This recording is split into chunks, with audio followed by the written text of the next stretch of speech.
Hi friends, ನಿಮಗೆಲ್ಲ ಮತ್ತೊಂದು ವಿಡಿಯೋಗೆ ಸ್ವಾಗತ. ಫ್ರೆಂಡ್ಸ್, ಕಣ್ಣು ಕೋರೈಸುವ ಚಿನ್ನದ ಅಂಬಾರಿ, ಗಂಭೀರವಾಗಿ ಹೆಜ್ಜೆ ಹಾಕುವ ಅಭಿಮನ್ಯು, ಅಕ್ಷರಶಃ ಲಕ್ಷಾಂತರ ಜನರನ್ನು ಆಕರ್ಷಿಸುವ ಈ ಅದ್ಭುತ ಮೆರವಣಿಗೆಯ ಹೆಸರೇ ಜಂಬೂ ಸವಾರಿ. ಇದರ ವೈಭವವನ್ನು ಕಣ್ಣಾರೆ ಕಂಡಾಗ ರೋಮಾಂಚನವಾಗುತ್ತೆ. ಆದರೆ ಈ ಪರಂಪರೆಯ ಹಿಂದೆ ಶತಮಾನಗಳ ಇತಿಹಾಸವಿದೆ. ಅರಸರ ಆಳ್ವಿಕೆಯಿಂದ ಪ್ರಜಾಪ್ರಭುತ್ವದವರೆಗೆ ಜಂಬೂ ಸವಾರಿ ಹೇಗೆ ಬೆಳೆದು ಬಂದಿದೆ, ಇದರ ಹಿಂದಿನ ಕತೆ ಏನು? ಮೈಸೂರು ದಸರಾ ಉತ್ಸವವು ಕೇವಲ ಒಡೆಯರ್ ರಾಜವಂಶದ ಆಚರಣೆಯಲ್ಲ. ಇದರ ಐತಿಹಾಸಿಕ ಬೇರುಗಳು ವಿಜಯನಗರ ಸಾಮ್ರಾಜ್ಯದ ಕಾಲದ ಮಹಾನವಮಿ ಆಚರಣೆಗೂ ಹೋಗುತ್ತೆ.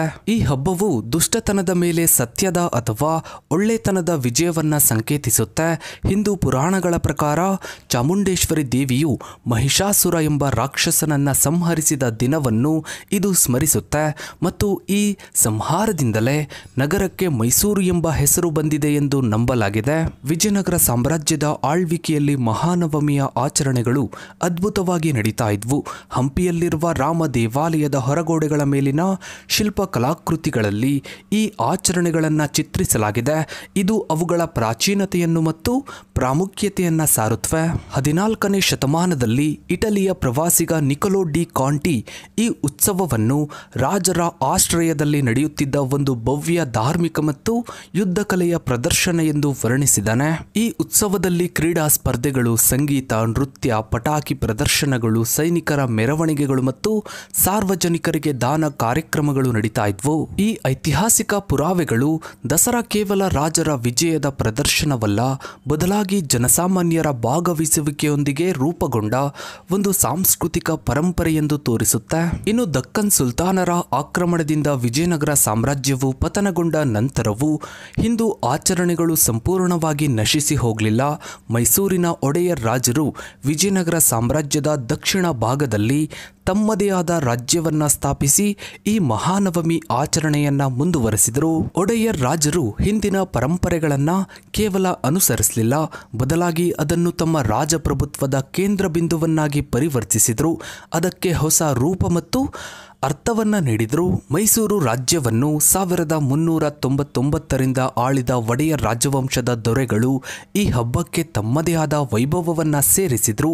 1ನೇ ರಾಜ ಒಡೆಯರ್ ವಿಜಯನಗರ ಸಾಮ್ರಾಜ್ಯದ ಪರಂಪರೆಯನ್ನು ಮುಂದುವರಿಸುವ ಸಂಕೇತವಾಗಿ 1610ರಲ್ಲಿ ಶ್ರೀರಂಗಪಟ್ಟಣದಲ್ಲಿ ಈ ಹಬ್ಬವನ್ನು ಪ್ರಾರಂಭಿಸಿದರು.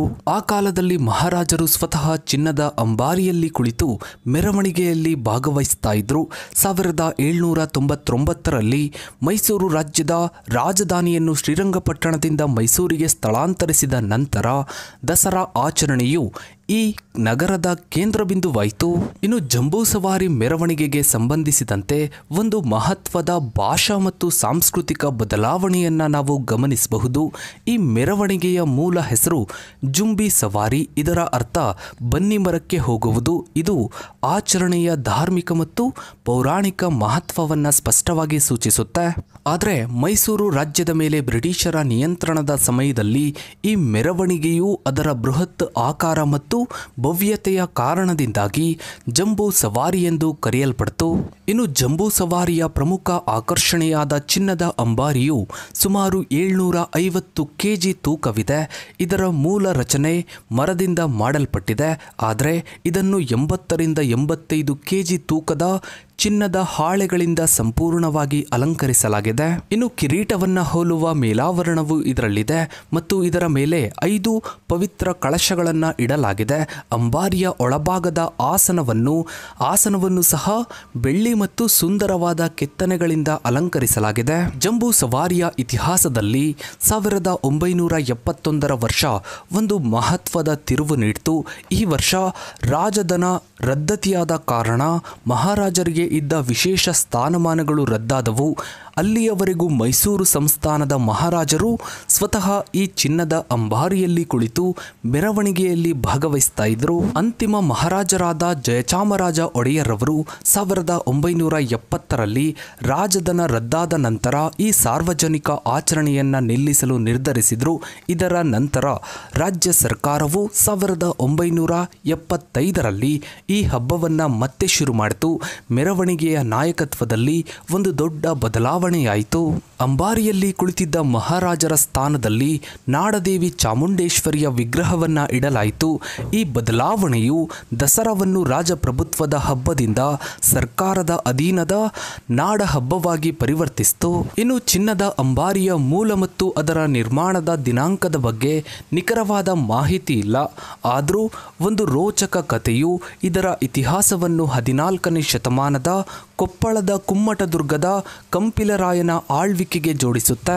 ಆನೆ, ಅರಮನೆ, ದಸರಾ ಮತ್ತು ಅಂಬಾರಿಗಳ ಬಗ್ಗೆ ಸಾಕಷ್ಟು ಕಥೆಗಳು ಪ್ರಚಲಿತದಲ್ಲಿವೆ.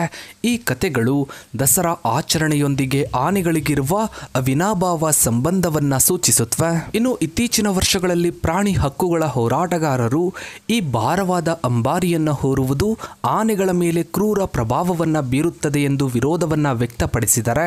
ಇದಕ್ಕೆ ಪರ್ಯಾಯವಾಗಿ ಹಗುರವಾದ ಮರದ ಪ್ರತಿಕೃತಿಯನ್ನ ಬಳಸುವಂತೆ ಅಥವಾ ಅಂಬಾರಿಯನ್ನು ರಥದ ಮೇಲಿಟ್ಟು ಮೆರವಣಿಗೆ ಮಾಡಲು ಸೂಚಿಸಿದ್ದಾರೆ. ಆದರೆ ರಾಜ್ಯ ಸರ್ಕಾರವು ಸಂಪ್ರದಾಯವನ್ನ ಉಲ್ಲೇಖಿಸಿ ಈ ಸಲಹೆಗಳನ್ನು ತಿರಸ್ಕರಿಸಿದೆ. ಈ ವಿವಾದವು ದಸರಾ ಉತ್ಸವವು ತನ್ನ ಹಿಂದಿನ ವೈಭವ ಮತ್ತು ಸಂಪ್ರದಾಯಗಳನ್ನು ಮುಂದುವರಿಸುವಲ್ಲಿ ಈಗ ಎದುರಿಸ್ತಾ ಇರುವ ಆಧುನಿಕ ನೈತಿಕ ಸವಾಲುಗಳನ್ನು ಎತ್ತಿ ತೋರಿಸುತ್ತೆ. ಇನ್ನು ಜಂಬೂ ಸವಾರಿ ಮೆರವಣಿಗೆಯ ಕೇಂದ್ರ ಬಿಂದು ಆನೆಗಳು ಅವುಗಳು ಕೇವಲ ವಾಹಕಗಳಲ್ಲ, ಬದಲಾಗಿ ರಾಜಪ್ರಭುತ್ವದ ಪರಂಪರೆಯ ಜೀವಂತ ಸಂಕೇತಗಳಾಗಿವೆ. ದಸರಾ ಮಹೋತ್ಸವದ ಸಿದ್ಧತೆಗಳು ಪ್ರತಿ ವರ್ಷ ಗಜಪಯಣದೊಂದಿಗೆ ಪ್ರಾರಂಭವಾಗುತ್ತೆ. ಇದು ಆನೆಗಳನ್ನು ಅರಣ್ಯ ಶಿಬಿರಗಳಿಂದ ಮೈಸೂರಿಗೆ ಕರೆತರುವ ಸಾಂಪ್ರದಾಯಿಕ ಮೆರವಣಿಗೆಯಾಗಿದೆ. ಈ ಪದ್ಧತಿಯು ರಾಜ ಒಡೆಯರ್ ಆಳ್ವಿಕೆಯ ಕಾಲದಲ್ಲಿ 1610ರಲ್ಲಿ ಶ್ರೀರಂಗಪಟ್ಟಣದಲ್ಲಿ ಆರಂಭವಾಯಿತು. ಜಂಬೂ ಸವಾರಿಯ ಇತಿಹಾಸದಲ್ಲಿ ಹಲವು ಆನೆಗಳು ತಮ್ಮ ಅದ್ಭುತ ಸೇವೆ ಮತ್ತು ತಮ್ಮ ವರ್ತನೆಗಳಿಂದ ಜನರ ಮನಸ್ಸಲ್ಲಿ ಅಮರವಾಗಿವೆ. ಅದರಲ್ಲಿ ಜಯಮಾರ್ತಾಂಡ ಆನೆ ಕೂಡ ಒಂದು. ಮೈಸೂರು ದಸರಾದಲ್ಲಿ ರಾಜರನ್ನು ಅಂಬಾರಿಯಲ್ಲಿ ಹೊತ್ತು ಸಾಗಿದ ಮೊದಲ ಆನೆಯು ಜಯಮಾರ್ತಾಂಡ ಆನೆ. ಇದು ಬರೋಬ್ಬರಿ 45 ಬಾರಿ ಅಂಬಾರಿ ಹೊತ್ತು ಒಂದು ದಾಖಲೆಯನ್ನೇ ನಿರ್ಮಿಸಿದೆ. ಇದನ್ನು ಗೌರವಿಸಲು ಮೈಸೂರು ಅರಮನೆಯ ಮುಖ್ಯ ದ್ವಾರಕ್ಕೆ ಜಯಮಾರ್ತಾಂಡ ದ್ವಾರ ಎಂದು ಹೆಸರಿಡಲಾಗಿದೆ. ಇನ್ನು ದ್ರೋಣ ಆನೆ 18 ಬಾರಿ ಅಂಬಾರಿ ಹೊತ್ತು ಸಾಗಿದ್ದ ದ್ರೋಣ ಆನೆ ಟಿಪ್ಪು ಸುಲ್ತಾನ್ ದೂರದರ್ಶನ ಧಾರಾವಾಹಿಯಲ್ಲಿ ನಟಿಸಿ ಜನಪ್ರಿಯವಾಗಿತ್ತು. 1997ರಲ್ಲಿ ಇದು ವಿದ್ಯುತ್ ಅಪಘಾತದಲ್ಲಿ ನಿಧನವಾಯಿತು. ಇನ್ನು ಬಲರಾಮ, ದ್ರೋಣನ ನಂತರ ಬಲರಾಮ 1999ರಿಂದ 2011ರವರೆಗೆ ಸತತ 13 ಬಾರಿ ಅಂಬಾರಿ ಹೊತ್ತು ಜನರ ಮನಗೆದ್ದಿತ್ತು. ಇದು ತನ್ನ ಸೌಮ್ಯ ಸ್ವಭಾವ ಮತ್ತು ರಾಜ ಗಾಂಭೀರ್ಯದ ನಡಿಗೆಗೆ ಹೆಸರುವಾಸಿಯಾಗಿತ್ತು.